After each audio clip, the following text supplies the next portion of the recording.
We are still in the green card lottery.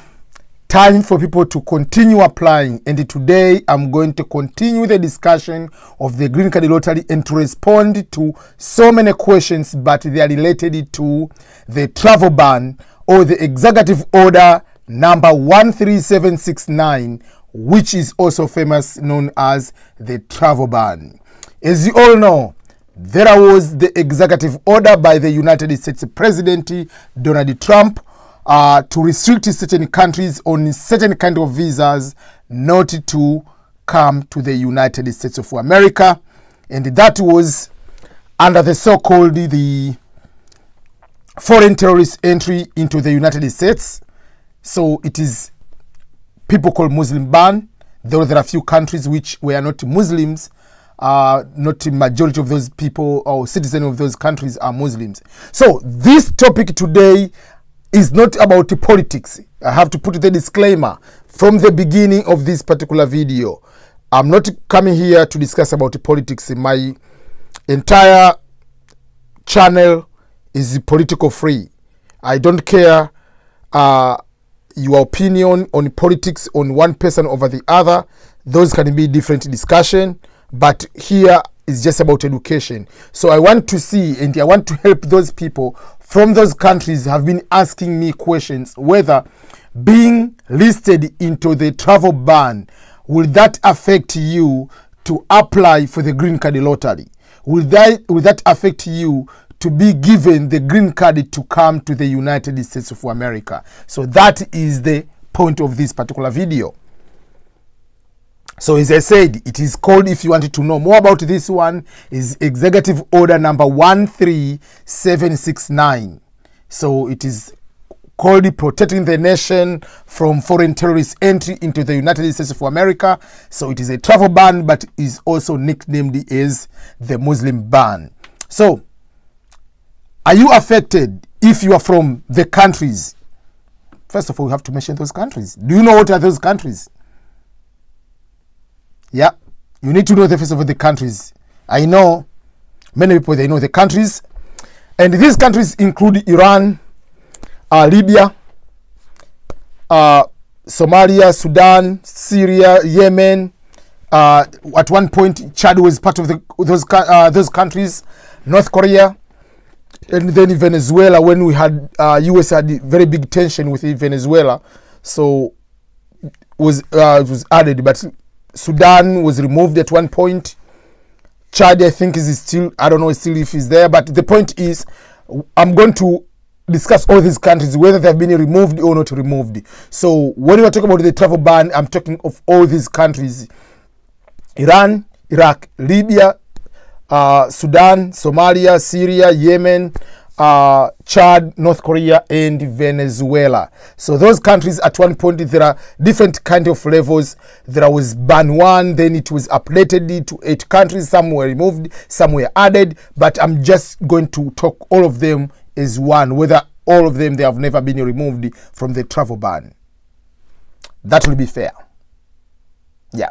So when we talk about the travel ban, to my understanding, I'm not the legal expert. This is what I know, because I've been helping people in this situation, but I'm not a legal expert.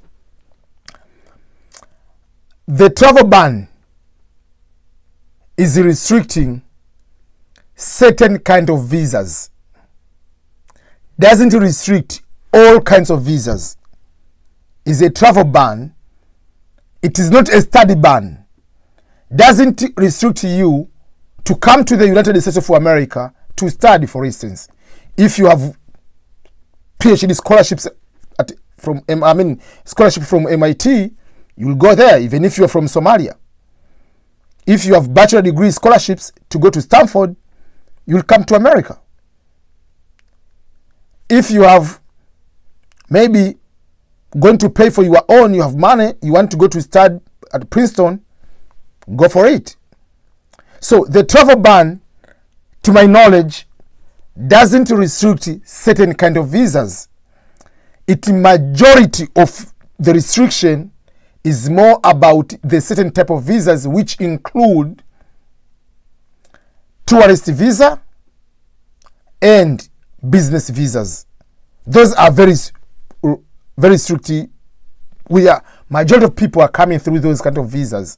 So the travel ban is affecting more people from those kind of visas categories.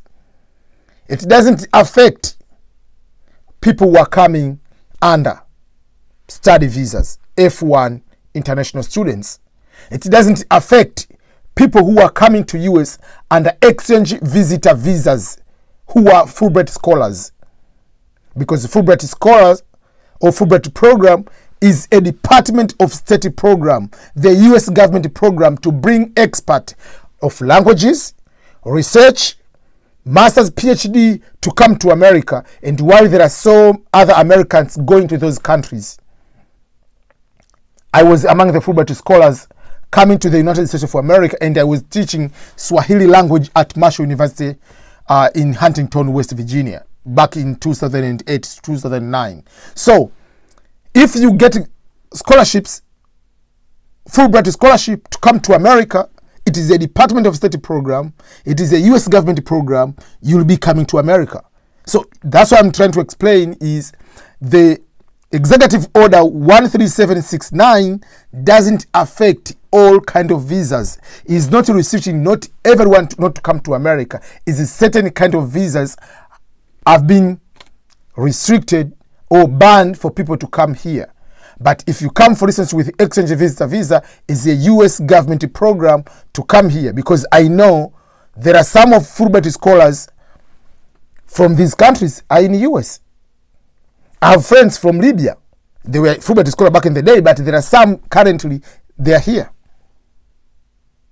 There are international students from these countries are in the US currently. And they are traveling to come to US. So F1 majority, and especially we have scholarships. Yes, if you come to pay for your own, there are so many information, there are so many procedures you have to go through to prove so many things about money, source of money, all things. And that is not just because from these countries. That is from any country. If you cannot go to the US embassy and ask for a student visa, you are going to pay for yourself, and you say, oh, but my uncle will be paying for me. But the question is your uncle has children? If yes, why does your uncle pay for his kids to study in America? Is going to pay for you? That is a fair question. What is the source of the money of your uncle? They have to know all this information. So the restriction, they'll do intensive scrutinization if you are coming to US to pay for your own, and that is not just for these countries, that is for everybody. That's why my channel usual insisting and advising people to apply for various scholarship opportunities. So make sure if you get scholarships, it is easier to get visas, but it's not a guarantee. Still, I've seen many people. I have a friend of mine, we're in the same class, was denied the visa for the first time despite having full 100% scholarships, but later he was given the visa when he applied for the second time. So there is no guarantee, but I want to make sure that the travel ban doesn't affect it in that way. But let's go now to specific the results status for previous winners, those who applied for the green card lottery, because I say it. The executive order started in January 2017. People came in the US in that year 2017 under the green card lottery, but you can say, okay, well, those people, they applied before the travel ban. So let's go to people who applied 2017. So they applied 2017 in October for DV 2019. There are people who applied last year, 2018, for the DV 2020. The results are the one came out this May. So I'm going to talk about, I'm not going to talk about 2017. Let's talk about the current situation and what's going on about executive order. How many people won from those countries? Because if you look, for instance, in Africa, there are two, 3 countries from Africa. There is Chad, which was, I don't know whether it's removed or still there, but it's Chad, Sudan, which is Sudan was removed, Somalia, Libya. So you have 4 countries in Africa which had the travel ban. and then we'll talk with the rest of the countries. So, if you look, Somalia, the results which came out May this year, they had 72 people who won the green card lottery. That number is the exact number like Tanzania. 72 people won in Tanzania, and Tanzania is not part of those countries. Then Sudan. Sudan had 3,691 winners from Africa. That is the third highest country. The first country is Egypt with around 5,000, followed by DRC with 4,000 something, then followed by Sudan. So, and all these people will be coming to America under green card lottery from this October this year to September 30th, 2020. Then I said, let's go, there is then another country, we said Somalia, we have Sudan, Chad, 93 people won green card lottery. Libya, 101 won green card lottery, which is higher than Tanzania. So let's go to other countries. Let's go to Iraq. They had 615 winners. The results came out this May. People are starting processing. Syria, 265. Yemen, 550. North Korea was among those countries. 11 people won. Then let's go to bigger one, which is Iran. Iran had the highest number of winners in the entire Asia region. If you didn't know, when they categorize the regions, Iran is put into Asia region. So Middle East is combined with all other Asian countries and is one region. So Iran had the highest number of winners in the region of Asia with 4,101, followed by, that was the highest, number one, followed by Nepal. Nepal had 3,696. So just see the country which has a ban with Iran with 4,000, highest in the region. And if Iran compete with Africa, was the second, because the first one was Egypt. So in the world, in the entire world, entire world of green card, Iran is among the top 5 winners, or top 3, you can say, or top 4. Then let's go to Venezuela, which had also the ban. Venezuela had 1,068 winners. That is the second highest in Latin America or South America. The first one was Cuba with a 2,703, followed by Venezuela. So Venezuela, which was a part of the conflict with the US, had these winners. So my point is, the countries which are not allowed to apply the green card lottery, if the ban could affect the lottery, these countries could be eliminated from the scroll down menu of the countries which are eligible to apply. That's why if you look at the countries which are not eligible to apply, for instance, in Africa is only Nigeria. There is England. There is Bangladesh. There is all other countries. But all those other countries which are eliminated in this green card lottery is not because they are having a travel ban with this kind of executive order, or because they are Muslim dominated, because Britain is not. It is because they had enough winners, they have enough representation of immigrants in the United States of America. So they are eliminated from that winning. So that's why Iran is having less number of winners to continue to be there. But Bangladesh, yes, it is having a lot of Muslims, but Bangladesh, because of bigger number of representative of winners and just overall immigrants in the US, so it is eliminated from the application. So that's what I want to explain to you. These countries, you can apply and you can win and you can come. The reason you will not be able to come is not because you are from these countries. If you are a winner, it's because there are so many other reasons people make mistakes or don't qualify to win.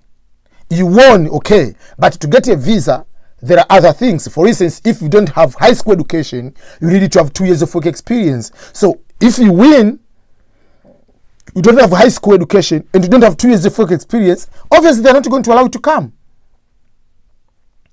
You won, but you said you don't have kids, but you have kids. When your application you say you have 0 kids, you are unmarried, but and then you are coming to fill the DS 260, you indicate you have 3 kids, they are going to deny you. The day you applied, you say you are single, you are married, but when you bring your marriage certificate, you show that you are not married, you got married later after the results. So that means the day you applied, you are not married. So there are other reasons why you will not be able to come to US despite winning the green card lottery. But those reasons, they apply to anyone, not because of these countries which are under the travel ban. That's why there is a video explaining about the interview, what kind of documentation you need to have, things of that nature.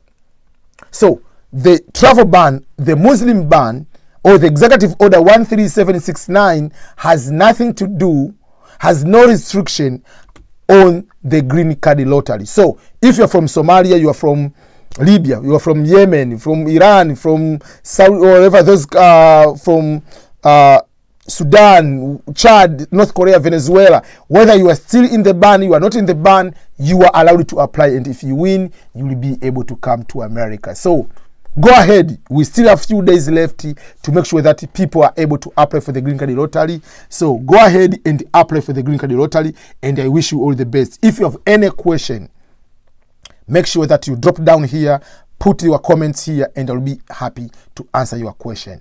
But remember, I again insist on this one. This is not a political discussion.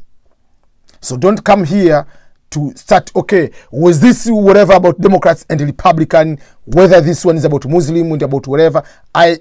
I don't want to discuss that one. I want to explain to people they're eligible to apply, and if they have a question about, okay, this is what I heard, I will send you the link of the documents to show what I'm talking about is true. So please share this video to any person who was thinking that cannot apply because of the travel ban, because I've been receiving either some of the messages from WhatsApp and comments about this question, so I want to address before the time is up. So if you have a question, please make sure that you go and put it on the comment. But if you do not know how to apply, there is a video here about proper procedures of how to apply. Avoid any mistake. Remember to click here on this these videos around my face here. You can be able to see more videos about all about green card and all other opportunities. So thank you so much again. Please remember to subscribe my channel. Remember to subscribe. Remember to share the video to other people so that they can also take this opportunity, take advantage of the green card lottery. So thank you so much. This is Ernest Boniface Makulilo, EBM. Bye-bye.